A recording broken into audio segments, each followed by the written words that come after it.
मैं तेरी अर्धांगिनी भाग 8। ऋषिकेश, चौधरी भवन, आराध्या के रूम का सीन। शिवराज कहता है, न जाने क्या है आप में जो हमें आपकी तरफ खींचता है। शिवराज आराध्या की बाहों में एक बार फिर सो गया। थोड़ी देर बाद आराध्या की नींद खुलती है, लेकिन खुद को शिवराज की बाहों में पाकर वह हैरान हो जाती है।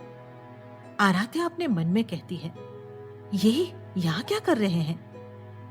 शिवराज आराध्या को पकड़े सो रहा था और वहीं वो परेशान सी देख रही थी। आराध्या ने बड़ी मुश्किल से शिवराज का हाथ अपने ऊपर से हटाया और वहां से अपने कपड़े लेकर बाथरूम में चली गई।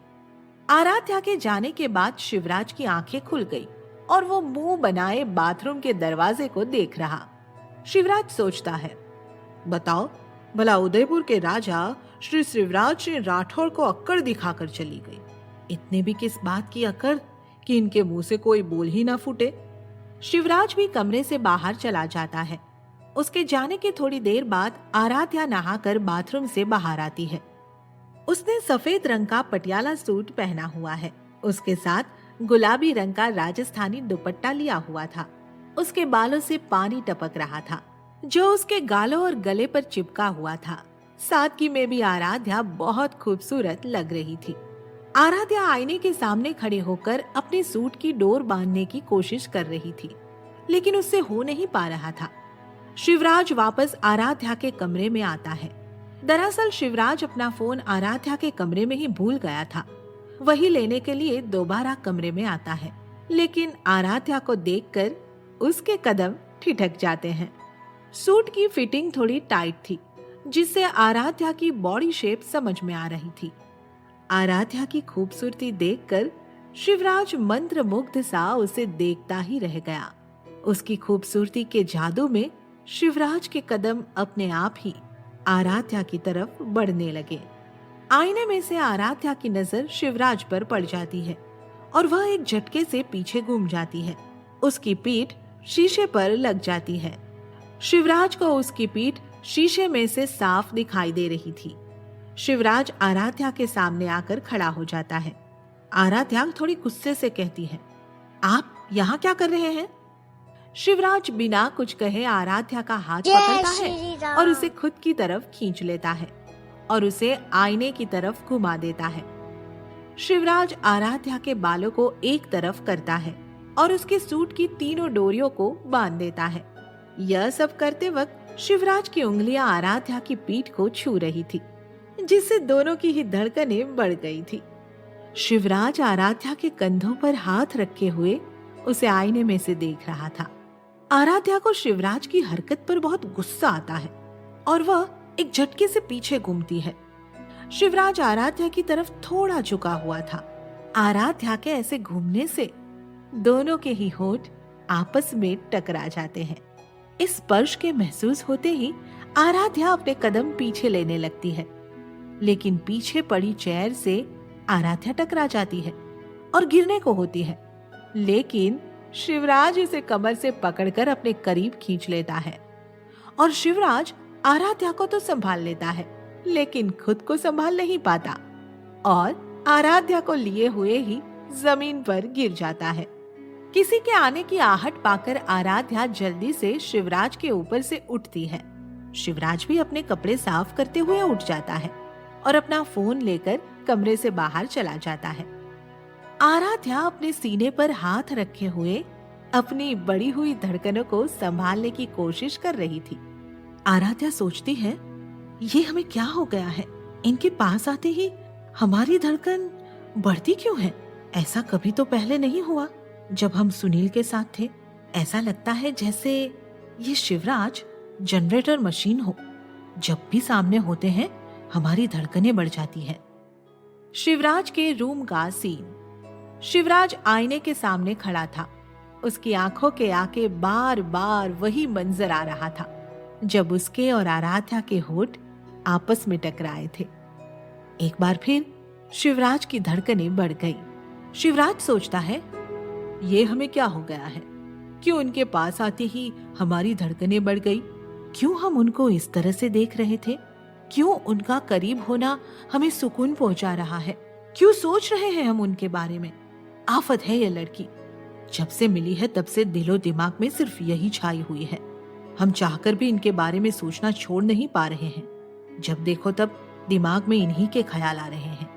यह शादी सिर्फ शिवांश के लिए हो रही है तो सिर्फ उन्हीं के लिए रहने देना चाहिए। अब हम आराध्या के बारे में बिल्कुल भी नहीं सोचेंगे। वह सिर्फ शिवांश की माँ है, हमारी पत्नी नहीं। हॉल का सीन। सब लोग बैठकर शादी की बातें कर रहे थे। शिवराज भी वहीं पर बैठा हुआ अपने लैपटॉप पर कुछ काम कर रहा था। तभी आराध्या सबके लिए चाय लेकर आती है। सबसे पहले उसने शिवांश को दूध की बोतल दी। उसके बाद वह सबको चाय सर्व करने लगी। सबसे आखिर में वह शिवराज के पास गई। शिवराज ने नजरें उठाकर आराध्या को देखा। आराध्या ने भी एक नजर देख लिया उनको, फिर अपनी नजरें झुका ली। दोनों की धड़कनें एक बार फिर बढ़ गई। चाय का कप लेते हुए शिवराज की उंगलियां सहसा ही आराध्या की उंगलियों को छू गई। आराध्या ने झट से अपना हाथ पीछे खींच लिया। प्रेरणा की गोद में बैठा हुआ शिवांश आराध्या को देखकर उसके पास जाने के लिए मचलने लगा। आराध्या ने मुस्कुराते हुए शिवांश को अपनी गोद में ले लिया और उसके साथ खेलने लगी। दोनों ही खिलखिलाकर हंस रहे थे। सबकी नजरें उन दोनों पर ही टिकी हुई थी, खासकर शिवराज की। उन दोनों को एक साथ खुश देखकर शिवराज बहुत खुश था। जब से उसने अपनी दूसरी शादी की बात सुनी थी, तब से ही उसके मन में यह डर था कि क्या उसकी दूसरी बीवी उसके शिवांश को वो प्यार दे पाएगी या नहीं जिसका वह हकदार है। लेकिन आराध्या ने उसकी सारी परेशानी दूर कर दी। आराध्या की हंसी शिवराज के सीने में दस्तक दे रही थी। जब भी उसने आराध्या को देखा था, हमेशा उदास या भावहीन ही पाया था। लेकिन शिवांश से मिलकर आराध्या की मुस्कान वापस आ गई थी और यह चीज वहां बैठा हर कोई नोटिस कर रहा था। गायत्री जी आराध्या की बलाइयां लेते हुए अपने मन में कहती है, भगवान करे आपको बहुत सारी खुशियां मिले जिसकी आप हकदार हैं। आपकी हंसी सुनने के लिए हमारे कान तरस गए थे। कभी सोचा नहीं था हमने कि दोबारा कभी आपको इतना खुश देख पाएंगे, लेकिन भगवान ने हमारी प्रार्थना सुन ली और आपकी जिंदगी में शिवराज और शिवांश को भेज दिया। अब बस आप अपनी गृहस्थी संभाल ले, इससे ज्यादा हमें कुछ भी नहीं चाहिए।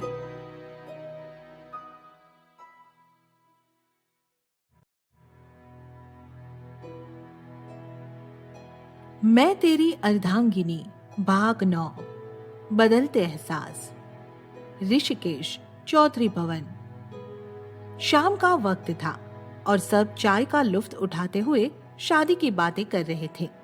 आराध्या भी शिवांश को गोद में लिए हुए वहीं बैठी हुई थी और उसके ठीक सामने शिवराज भी बैठा हुआ था। सुबह का वाकया अभी भी दोनों के दिमाग में घूम रहा था। शिवराज की नजरें आराध्या पर ही टिकी हुई थी। वहीं आराध्या बिना किसी की तरफ देखे सिर्फ शिवांश के साथ खेल रही थी। आराध्या को अपने चेहरे पर किसी की नजर महसूस हो रही थी। उसने सामने की ओर देखा तो पाया कि शिवराज एक टुक उसे और शिवांश को देख रहा था। एक पल को शिवराज आराध्या की नजरें मिली, लेकिन आराध्या ने जल्दी ही अपनी नजरें फेर ली। आराध्या से नजरें मिलने पर उस एक पल में शिवराज का दिल जोरों से धड़क उठा, लेकिन उसका यूं नजरें फेर लेना शिवराज को बेचैन कर गया। वह खुद अनजान है अपने बदलते हुए एहसासों से। शिवराज खुद से कहता है, ये हमें क्या हो रहा है? क्यों हम तब से आराध्या को ही देख रहे थे कि उनका एक नजर हमारी ओर देखना हमारा दिल धड़का गया? क्यों उनका नजरें फेर लेना हमें बेचैन कर गया?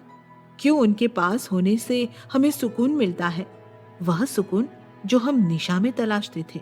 आराध्या के पास होने से जैसा एहसास हमें होता है, वैसा कभी भी निशा के साथ नहीं हुआ, जबकि हम उनसे प्यार करते थे। फिर भी कभी हमें उनके पास सुकून नहीं मिला। ऐसा क्यों? और आराध्या, जिन्हें हम ढंग से जानते भी नहीं, उनके पास होने से हमें सुकून मिल रहा है। क्यों हमारा दिल चाहता है कि हम उनके पास रहें। नहीं नहीं, यह शादी सिर्फ शिवांश के लिए ही हो रही है और सिर्फ उन्हीं के लिए रहेंगी। हम एक बार और धोखा नहीं खा सकते। नहीं है इतनी हिम्मत हम में कि हम किसी और को अब अपने दिल में जगा दे सके। आराध्या अपने मन में सोचती है, क्यों उनका हमारी ओर देखने से हमारा दिल इतनी जोरों से धड़क रहा है? ये कैसा एहसास हो रहा है हमें? ऐसा तो कभी हमें सुनील के साथ भी नहीं हुआ, जिसे हम प्यार करते थे। खैर, जो भी हो, हमें शादी सिर्फ अपने घर वालों की खुशी और शिवांश के लिए कर रहे हैं। अब हमारे में इतनी हिम्मत नहीं है कि हम किसी और को अपने दिल के साथ खेलने दे सके।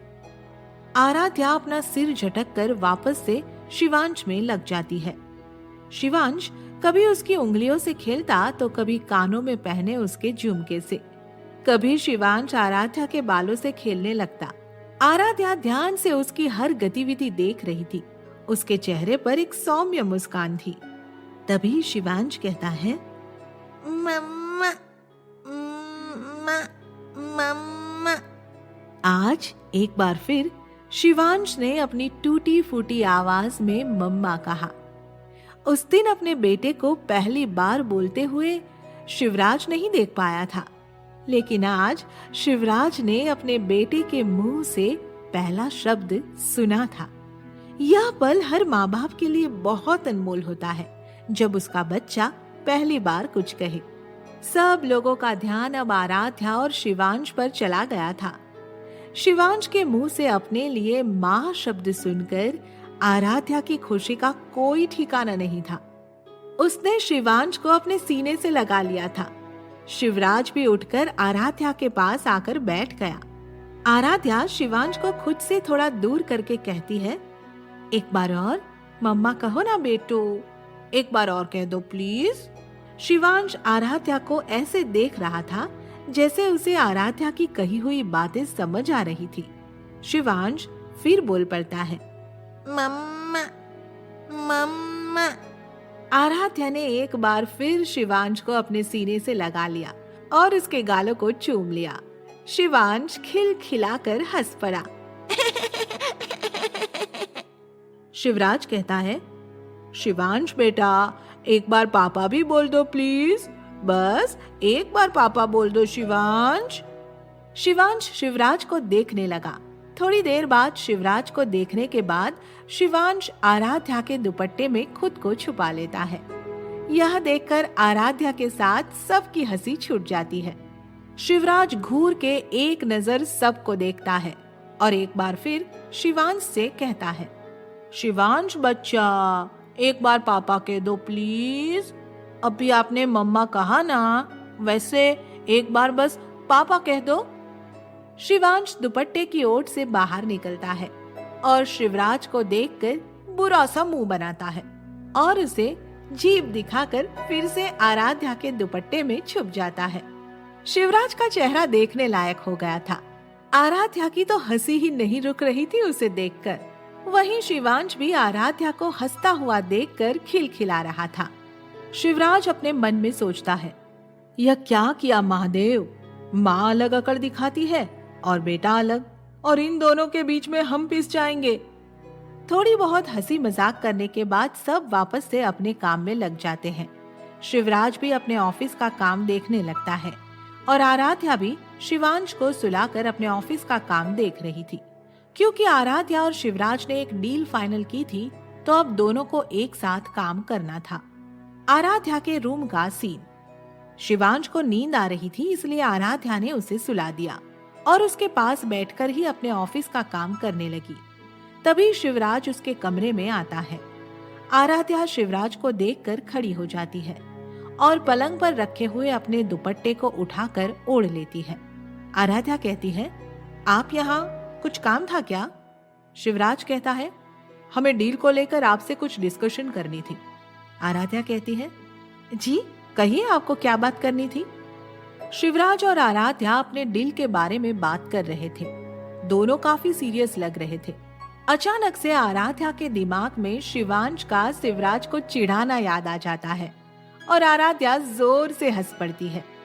शिवराज आराध्या को घूर रहा था। जब आराध्या की नजर उस पर पड़ती है तो वो शांत हो जाती है। लेकिन एक बार फिर शिवांश की हरकत याद आने पर वो हंसने लगती है। शिवराज उसकी हंसी में गुम हो जाता है। आराध्या कहती है, सॉरी सॉरी, वो हमें शिवांश की हरकत याद आ गई। जो आदमी अपने अतीत का दामन छोड़ नहीं पाता, वह अपनी जिंदगी में कभी आगे नहीं बढ़ पाता। क्या वो शिवराज अपने अतीत को पीछे छोड़कर आराध्या की तरफ अपने कदम बढ़ा पाएगा?